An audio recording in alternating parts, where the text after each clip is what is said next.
হঠাৎ করে গ্রামের সব মেয়েরা প্রেগনেন্ট হয়ে যাচ্ছে, কিন্তু কেন, তাদের সাথে কে এমন করছে তা কেউ বুঝতে পারে না। পুলিশও সেই সাইকোকে ধরতে পারে না। এরপর একের পর এক খুন হতে থাকে। এরপর পুলিশ কি আদৌ সেই সাইকোকে ধরতে পারবে না পারবে না, তা জানতে পুরো ভিডিওটি দেখতে হবে। তো চলুন বন্ধুরা, শুরু থেকে শুরু করি। মুভির শুরুতেই আমরা মোহন নামের একটা লোককে দেখতে পাই। মোহন তার স্ত্রীকে হসপিটালে নিয়ে এসেছে, কারণ মোহনের স্ত্রী প্রেগনেন্ট। আজ তার ডেলিভারির ডেট। কিছুক্ষণ পর মোহনের স্ত্রী দুটি যমজ বাচ্চার জন্ম দেয়। মোহন তার দুই ছেলের নাম রাখে বিজয় আর সাগর। এরপর আমাদের 10 বছরের পরের সিন দেখানো হয়। তখন মোহনের দুই ছেলের বয়স ছিল 10 বছর। এদিকে মোহন যে গ্রামে থাকে সেই গ্রামে হঠাৎ করে পশুদের মৃতদেহ পড়ে থাকতে দেখা যায়। কেউ যেন রাতে পশুদের খুন করে ফেলে রেখে যাচ্ছে। এই জন্য গ্রামের সব মানুষ বেশ চিন্তিত হয়ে পড়ে। এরপর গ্রামের সবাই মিলে এক পাহারাদারকে রাখে, যাতে এসব কে করছে তা জানা যায়। এরপর রাতে যখন পাহারাদার গ্রাম পাহারা দিচ্ছিল, তখন সে মোহনের এক ছেলেকে দেখতে পায়, যার হাতে রক্ত লেগেছিল। পাহারাদার তাকে জিজ্ঞেস করে, এত রাতে তুমি এখানে কি করছো? তখন সেই ছেলে কোনো কথা না বলে চুপচাপ সেখান থেকে চলে যায়। পরের দিন সকালে আবার গ্রামে একটা পশুর মৃতদেহ পাওয়া যায়। তখন চৌকিদার সবাইকে বলে, কাল রাত্রে আমি মোহনের ছেলেকে দেখেছিলাম, আর তার হাতে রক্ত লেগেছিল, সে এসব খুন করছে।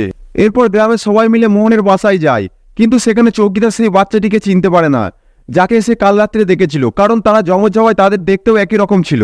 তখন সেখানে থাকা এক লোক মোহনকে বলে, তোমার এই দুই ছেলের মধ্যে একটা ছেলে নিরীহ পশুদের খুন করছে, এটা তো সত্যি, আর এমনই যদি চলতে থাকে পরে কিন্তু তোমার অনেক বিপদ হতে পারে। তোমার এই দুই ছেলেকে ডাক্তার দেখানোর প্রয়োজন আছে। মোহন এসব কথা শুনে তার দুই ছেলেকে একটা ডাক্তারের কাছে নিয়ে যায়, আর সেই ডাক্তার বাচ্চাদের সামনে একটা নকল পশুকে অত্যাচার করতে থাকে।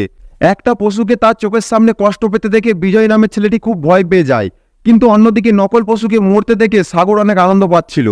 এসব দেখে ডক্টর মোহনকে বলে, দেখুন, বিজয় একটি নর্মাল ছেলে, কিন্তু সাগর রক্ত অনেক ভালোবাসে, তাই আপনারা সবসময় তার উপরে নজর রাখবেন।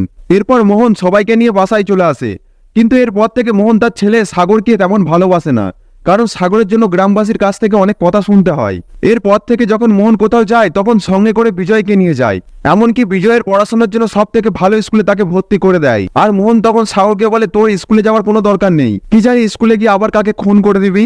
এসব শুনে সাগর অনেক রাগ করে, আর সে মনে মনে বিজয়কে নিজের শত্রু ভাবা শুরু করে। এরপর একদিন খেলতে খেলতে সাগর বিজয়ের মাথা ফাটিয়ে দেয়। এরপর মোহন অনেক রেগে গিয়ে সাগরকে মেন্টাল হসপিটালে পাঠিয়ে দেয়। কিন্তু অন্যদিকে সাগরের মা তার ছেলেকে নিজের থেকে দূরে যেতে দেখে অনেক কষ্ট পায়।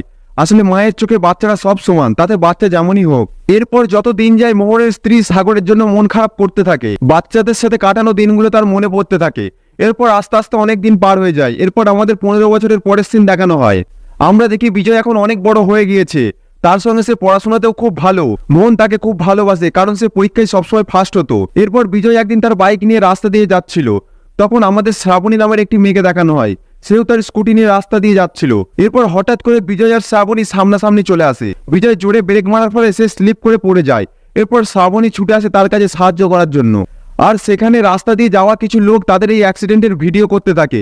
শ্রাবণী তখন তাদেরকে বলে, তোমাদের লজ্জা করে না? একটা মানুষের অ্যাক্সিডেন্ট হয়েছে আর তোমরা ভিডিও করছো? আরো অনেক কথা বলে শ্রাবণী তাদেরকে খুব কথা শোনায়। এরপর সিন চলে যায় পরের দিন সকালে। আজ বিজয়ের কলেজের প্রথম দিন। বিজয়কে দেখি বাইক নিয়ে কলেজে আসছে, আর কলেজে তার সঙ্গে শ্রাবণীর দেখা হয়ে যায়। বিজয় আর শ্রাবণী তখন কথা বলছিল, আর তখনই সেখানে রাজু নামের একটি ছেলে আসে, যার বাবা ছিল এই কলেজের প্রিন্সিপাল। রাজু এসে বিজয় আর শ্রাবণীর সঙ্গে কথা বলে। এরপর তারা বন্ধু হয়ে যায়। এরপর দেখতে দেখতে 2 বছর পার হয়ে যায়, আর এখন বিজয় কলেজের 3rd ইয়ারে চলে আসে। আর শ্রাবণী এখন মনে মনে বিজয়কে খুব ভালোবাসে, সে সবসময় তার পিছন পিছন ঘোরে। একদিন বিজয় বাড়ি গিয়ে দেখে তার মা মনমরা হয়ে বসে রয়েছে। তখন বিজয় তাকে জিজ্ঞাসা করে, কি হয়েছে? তখন তার মা বলে, আমার সাগরের কথা খুব মনে পড়ছে। বিজয় তার মাকে বলে, মা তুমি কোনো চিন্তা করো না, আমি খুব শিগগিরই সাগরকে এখানে নিয়ে আসবো। তখন সেখানে মোহন চলে আসে, আর তাদের কথা শুনে বলে, তোমার ভাই হসপিটালেই ঠিক আছে, ও যদি এখানে আসে আবার সবাইকে মরতে হবে।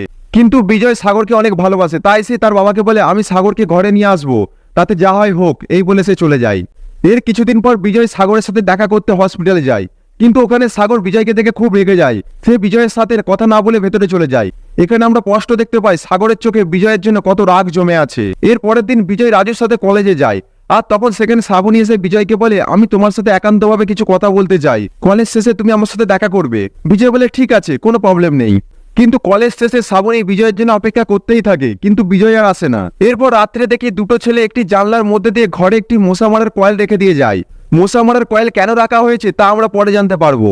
এরপর পরের দিন দেখি বিজয় আর রাজু কলেজে গল্প করছে। তখন সেখানে শ্রাবণী আসে আর বলে তুমি কালকে আমার সাথে দেখা করতে এলে না কেন? বিজয় বলে আসলে আমার বাইক পাংচার হয়ে গিয়েছিল, তাই তোমার সাথে দেখা করতে আসতে পারিনি। শ্রাবণী বলে আজকে কলেজের বাইরে দাঁড়িয়ে থাকবো, তুমি কিন্তু আজকে আসবে। বিজয় বলে ঠিক আছে, আজকে কোনো অসুবিধা হবে না। এর পরের সিনে দেখি বিজয় শ্রাবণীর সাথে দেখা করতে গেছে। শ্রাবণী তখন তাকে বলে আমি খুব গরিব ঘরের মেয়ে, আমার এটা বলা ঠিক হবে কিনা আমি জানি না, তবুও আমি তোমায় বলছি আমি তোমাকে ভালোবাসি, আই লাভ ইউ।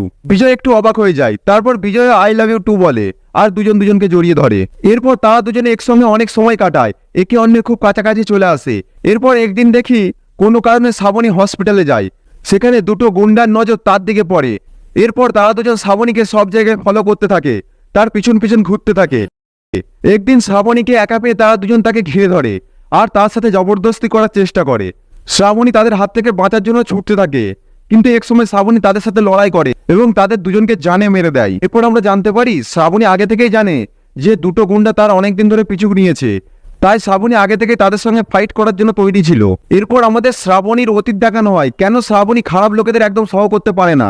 আসলে শ্রাবণীর বড় বোনের মৃত্যু তার জামাইবাবুর জন্য হয়েছিল, কারণ তার জামাইবাবু মদ খেয়ে এসে তার দিদিকে খুব মারধর করতো, আর এমনই একদিন মারধর করার ফলে তার দিদি মারা যায়। এই জন্য শ্রাবণী খারাপ লোকেদের প্রচন্ড ঘৃণা করে আর সুযোগ পেলে তাদেরকে জানে মেরে দেয়। এদিকে শহরে খুব খুন খারাপই বেড়ে যায়, এই জন্য পুলিশ কমিশনার টাইগার নামে এক লেডি অফিসারকে এই কেস দেখার দায়িত্ব দেয়। টাইগার একজন খুব সাহসী অফিসার ছিল, তার হাত থেকে কোনো অপরাধী রেহাই পায়নি। যেখানে ক্রাইম হয় সেখানেই টাইগারের পোস্টিং হয়, আর সে সেখানকার সব অপরাধীদের উপরে পাঠিয়ে দেয়। টাইগার তাদের হেড অফিসারের সাথে দেখা করে, তখন হেড অফিসার টাইগারকে বলে তোমাকে দুটো কেস সলভ করতে হবে। একটি হচ্ছে রাজু নামের একটি ছেলে অনেকদিন ধরে ড্রাগ নিচ্ছে, এখন সে ড্রাগ না নিলে থাকতে পারে না, আর প্রতি রাতে কেউ গোপনে তাকে ড্রাগ দিয়ে যায়। আরেকটি হচ্ছে অমৃতা নামের একটি মেয়ের মৃত্যু হয়েছে এই কদিন আগে, সেও এই কলেজেই পড়তো যে কলেজে রাজু পড়ে। এরপর আমরা দেখি টাইগার তদন্ত করার জন্য সেই শহরে এসে যায়, আর আমরা শ্রাবণীর বাবাকে দেখি, সে একজন প্যারালাইজ রুগী, সে অনেকদিন ধরে হাঁটতে চলতে পারে না। এই জন্য শ্রাবণীর মা তার স্বামী চিকিৎসার জন্য অন্য শহরে যায়। অন্যদিকে বিজয়কে দেখি সে সাগরের সঙ্গে দেখা করতে গেছে, কারণ আজ তাদের জন্মদিন। কিন্তু সাগর বিজয়কে দেখে খুব রেগে যায় আর তার গলা টিপে ধরে, তখন সেখানে গার্ড এসে বিজয়কে ছাড়িয়ে নেয়। পরের সিনে দেখি টাইগার শ্রাবণীর বাসায় আসে, আমরা জানতে পারি টাইগার আসলে শ্রাবণীর নিজের পিসি। কিছুক্ষণ পর বিজয় বাড়ি ফিরে আসে, কিন্তু বিজয়ের ব্যবহার অনেক পরিবর্তন হয়ে গিয়েছিল, তাই তার মা বুঝতে পেরে যায় এটা তো বিজয় নয়, এটা আসলে সাগর। কিন্তু সে কি করে বাইরে এলো তা আমরা পরে জানতে পারবো। ভিডিওটি শেষ পর্যন্ত দেখুন, অনেক রহস্য খুলতেই থাকবে। এর পরের দিন টাইগার প্রথমে অমৃতার মৃত্যুর তদন্ত করতে তার বাসায় যায়, সেখানে তার মা বাবা বলে আমার মেয়ের তো কোনো শত্রু ছিল না। এরপর টাইগার ঘরে অনেক খোঁজাখুঁজি করেও কোনো ক্লু পায় না। রাতে টাইগার শ্রাবণীকে অমৃতার ব্যাপারে জিজ্ঞাসা করে, যেহেতু তারা একই ক্লাসে পড়তো তাই। শ্রাবণী বলে অমৃতা আমার খুব ভালো বন্ধু ছিল, জানি না কে তাকে কিসের জন্য খুন করলো। এর পরের দিন দেখি সাগর শ্রাবণীর সঙ্গে দেখা করতে যায়, তখন শ্রাবণী তাকে বলে শহরে কে যেন মেয়েদের খুন করছে, আমার বান্ধবী অমৃতাকেও তো মেরে দিয়েছে। কিন্তু সাগর ওখানে কোনো কথা বলে না, চুপ করে থাকে। আমার মতো তোমাদের মনে হয়তো একটি প্রশ্ন আছে যে সাগর শ্রাবণীকে কি করে চিনল, এই প্রশ্নের উত্তর আমরা পরে জানতে পারবো।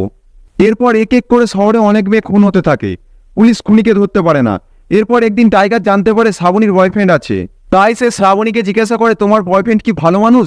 তখন শ্রাবণী বলে সে খুব ভালো, আমি তাকে প্রচন্ড ভালোবাসি। টাইগার বলে আমি তোমার বয়ফ্রেন্ডের সাথে দেখা করতে চাই। এর পরের দিন টাইগার রাজুর বাসায় যায়, তখন দেখি রাজু নেশার ঘুরে আছে। তখন টাইগার রাজুকে অমৃতার ব্যাপারে জিজ্ঞাসা করে, তখন রাজু বলে আমি অমৃতাকে মেরেছি, কারণ আমি তাকে অনেক ভালোবাসতাম, কিন্তু সে আমাকে ধোকা দিয়ে অন্য ছেলের সঙ্গে রিলেশন করে। কিন্তু টাইগার তার কথা বিশ্বাস করে না, কারণ সে অনেক নেশা করেছিল। সে বিশ্বাস করে অমৃতার মৃত্যুর অন্য কোনো কারণ আছে। টাইগার বাইরে এসে রাজুর বাবা মার সঙ্গে কথা বলতেই যাচ্ছিল, তখনই শ্রাবণী তাকে ফোন করে, আর শ্রাবণী টাইগারকে বলে বিজয় তোমার সাথে আজকে দেখা করবে বলেছে। কিন্তু সত্যিটা তো আমরা জানি সে বিজয় নয়, সে সাগর। এরপর অনেকক্ষণ অপেক্ষা করার পরও বিজয় তাদের সঙ্গে দেখা করতে আসে না। এরপরে রাত্রে যখন শ্রাবণী আর টাইগার ঘরে ঘুমোচ্ছিল, তখন একটা ছেলে জানলার বাইরে দিয়ে সেই মশামার কয়েলটি রেখে দিয়ে চলে যায়। এরপর সকালে যখন তাদের ঘুম ভাঙে, তখন টাইগার দেখে তার ব্যাগে পিস্তলটি নেই। তখন সে বুঝতে পারে রাত্রে কেউ নিশ্চয়ই তার ব্যাগ থেকে পিস্তলটি চুরি করে নিয়েছে। এরপর শ্রাবণী বিজয়ের সঙ্গে দেখা করতে যায়, আর তাকে বলে আমার আন্টি তোমার সঙ্গে দেখা করার জন্য অপেক্ষা করছিল, তুমি কালকে এলে না কেন? তখন সাগর বলে আমি কালকে মায়ের সাথে হসপিটালে গিয়েছিলাম, আজকে অবশ্যই তোমার আন্টির সাথে দেখা করব। এরপর শ্রাবণী তার ঘরে গিয়ে তার আন্টিকে বলে আজকে বিজয় তোমার সাথে দেখা করবে। শ্রাবণীর আন্টি বলে কই দেখি বিজয়কে কেমন দেখতে, তার একটা ছবি দেখা। শ্রাবণী তার আন্টিকে বিজয়ের ছবি দেখায়, তখন টাইগার বলে দেখে তো ভালোই মনে হচ্ছে, কিন্তু বন্ধুরা সত্যি তো এটাই যেটা দেখা যায় সবসময় সেটা হয় না। এটা খুব শিগগিরই টাইগার জানতে চলেছে। এরপর রাতে যখন টাইগার বাড়ি ফেরে তখন সে দেখে তার ঘরের দরজা খোলা। এটা দেখে টাইগার বুঝতে পেরে যায় তার ঘরে নিশ্চয়ই কোনো চোর ঢুকেছে, তাই সে তাড়াতাড়ি রুমে ঢোকে। তখনই একটা লোক হঠাৎ করে পিছন দিক দিয়ে টাইগারের মাথায় আঘাত করে। টাইগার সেখানে অজ্ঞান হয়ে যায়। এরপরে টাইগারের যখন জ্ঞান ফেরে তখন সে দেখতে পায় তার সামনে বসে আছে বিজয় ওরফে সাগর।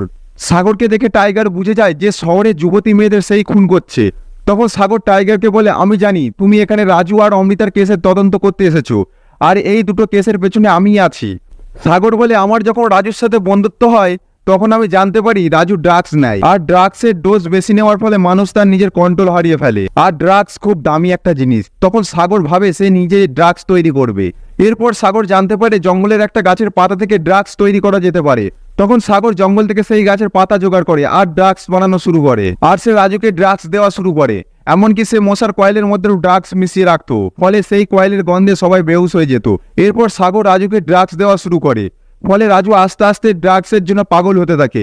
এরপর সাগর অমৃতার মৃত্যুর ব্যাপারে বলে। একদিন কলেজে সাগরের নজর অমৃতার উপরে পড়ে, তো সাগর মশা মারার কয়েলের সাহায্যে অমৃতাকে বেহুশ করে দেয় আর অমৃতার সাথে ইন্টিমেট হয়। আর ইন্টিমেট হওয়ার পর অমৃতাকে খুন করে। আর এই একই জিনিস অন্য সব মেয়েদের সাথেও করতো। আর আগের দিন রাত্রে সাগর যখন চুরি করতে শ্রাবণীর বাড়িতে গিয়েছিল তখন শ্রাবণীর সঙ্গেও সে ইন্টিমেট হয়েছিল এবং সেসব ভিডিও করে রেখেছিল। এরপর সাগর টাইগারকে বলে, তুমি আমার কিচ্ছু করতে পারবে না। এরপর সাগর সেখান থেকে চলে যায়। এখানে সাগর টাইগারকে কেন না মেরে ছেড়ে দিল তা আমরা পরে জানতে পারবো। এর পরের দিন টাইগার তার হেড অফিসারকে সব কথা খুলে বলে। এরপর হেড অফিসার সাগরকে মেরে ফেলার পারমিশন দেয়। এরপরে রাত্রে যখন সাগর ঘরের বাইরে বেরিয়ে আসে টাইগার তখন তাকে শ্যুট করে দেয়। তারপর সাগর সেখানেই মারা যায়। এরপরে দেখানো হয় টাইগার সাগরের মা বাবাকে সব সত্যিটা জানিয়ে দেয়। তখন তার মা বাবা সাগরের এই জঘন্য কাজের জন্য আরো দুঃখী হয়ে যায়। তখন তার অন্য ছেলে বিজয়কে ঘরে নিয়ে আসে। কিন্তু বন্ধু, গল্পেতে টুইস্ট এখন সামনে আসে। আমাদের দেখানো হয় সাগর সব জেনে গিয়েছিল যে টাইগার ওকে মারতে চলেছে। এই জন্য সাগর হসপিটালের কম্পাউন্ডারকে ঘুষ দেয় আর বিজয়কে ড্রাগস দিতে বলে। তারপর বিজয় বেহুশ হয়ে গেলে তাকে ঘরে পৌঁছে দেয়, আর বিজয়ের জায়গায় সাগর নিজে হসপিটালে থেকে যায়। এর মানে টাইগার সাগর ভেবে যাকে গুলি করেছিল সে আসলে বিজয় ছিল। এবং এর সঙ্গে আমরা এও জানতে পারি ছোটবেলায় সাগর জেনে শুনে নিজের মাথা নিজেই ফাটায় আর সবার সামনে বিজয় হওয়ার অ্যাক্টিং করে। আর তা দেখে তার বাবা সত্যিটা না বুঝতে পেরে বিজয়কে হসপিটালে ভর্তি করে দেয়। তার মানে বন্ধু, এতদিন যে মেন্টাল হসপিটালে ভর্তি ছিল সে সাগর নয়, বিজয়। আর বাইরে যাকে সবাই বিজয় ভাবছিল সে হচ্ছে আসল সাগর। আর মুভির শেষে বিজয় মারা যায়, সাগর কিন্তু এখনো জীবিত আছে। আর সেই সঙ্গে মুভিটি এখানেই শেষ হয়ে যায়।